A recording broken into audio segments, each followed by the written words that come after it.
welcome to another book review. So today we'll be reviewing the September Locked Library box, which is Hex and Hexibility by Kate Johnson. Now, like I said, this came in the September Locked Library box. If you want to see my unboxing and my initial reactions to the look of the book, please check somewhere up there. I'll have it linked. So if you haven't heard of this, this is billed as being Bridgerton meets witches. So let's get into what the blurb says. Lady Tiffany Worthington, extremely posh name, of course. Lady Tiffany Worthington has always had a special talent for making the world around her come to life, whether she wants it to or not. But it's only with the arrival of her mysterious great aunt Esme on the eve of the Battle of Waterloo that she learns she's a witch, and that the magic she's long feared is actually a gift to be embraced. Now, as she's exposed to a side of London she never knew existed, one with sea creatures, magical portals, time travel, and a handsome duke with a dashing scar that makes him look like a pirate, Lady Tiffany discovers that despite what the ton might decree, there is no limit to what she can do or who she can be. Now, if you've watched this channel for any amount of time, you will say, well, this isn't your usual reading material at all. And you're right, it's not. But Bridgerton holds to me a guilty pleasure. I have a guilty pleasure watching the series. It's a guilty pleasure to read the books.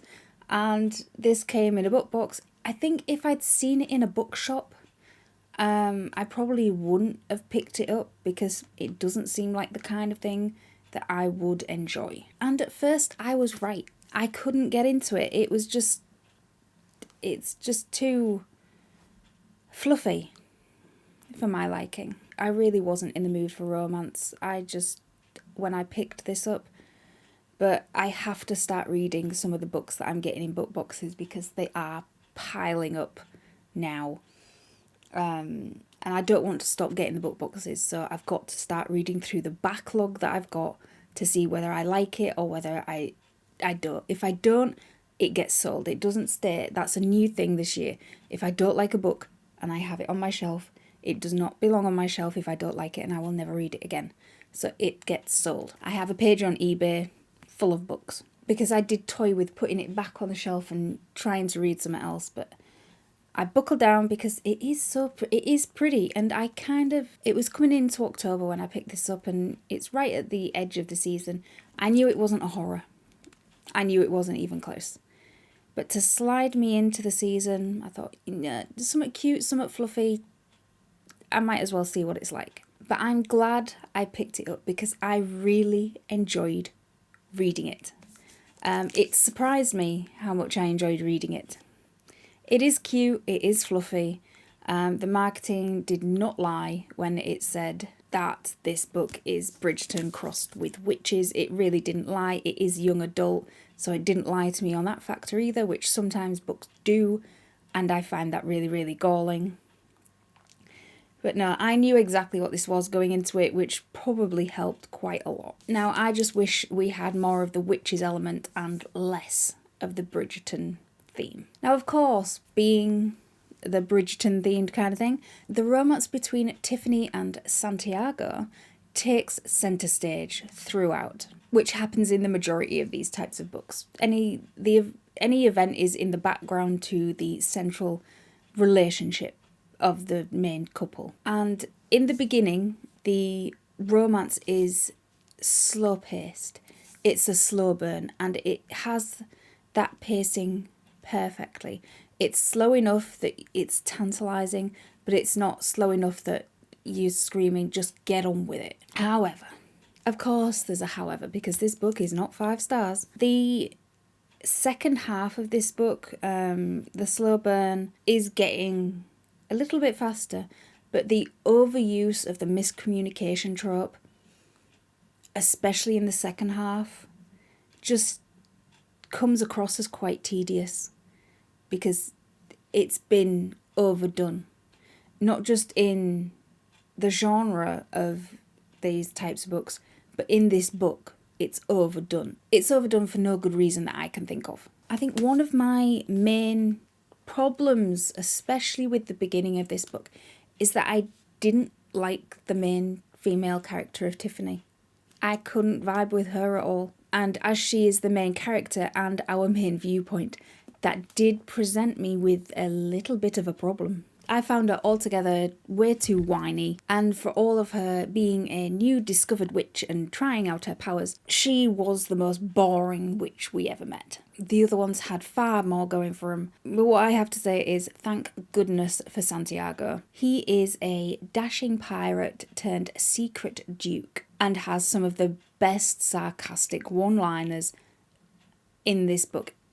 If he wasn't included in this book, or if his character was a bit more wishy-washy, I don't think I would have been able to get through this at all. It probably would have been a DNF.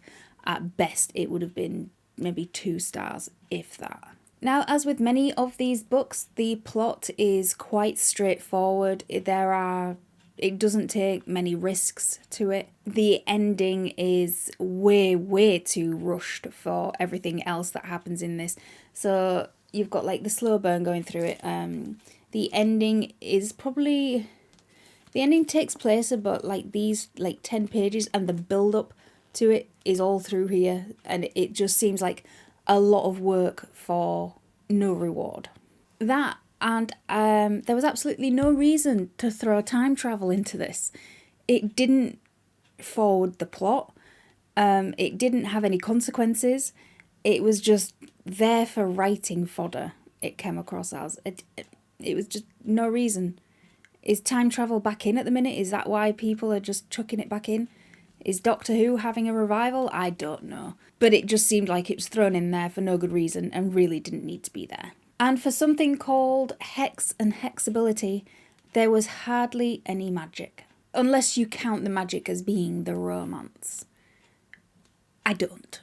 You have the romance, and in a book like this, you have the magic and the witches. And the magic and the witches just wasn't front and centre enough for me. It was a bit too much in the background. But all in all, it is a fun read. It was a guilty pleasure read. It got 3.5 stars because although Tiffany is a bit draining, Santiago is compelling, and Esme is a very fun character to have.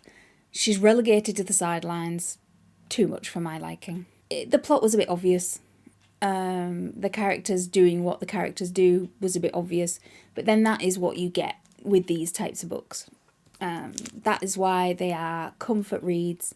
It's why they are guilty pleasures, and I did enjoy it. So if you've read this, please let me know your thoughts down in the comments below. Let me know your thoughts on the Bridgerton series too, because I have, I think, 3 videos up now. I am working my way through them, but I have to be in the mood for romance when I read them. If I read them and I'm not, I just pick it apart a bit too much. So let me know your thoughts on this book. Have you got this edition? Because this edition is absolutely beautiful. I mean, I've probably shown it a bit. And keep reading.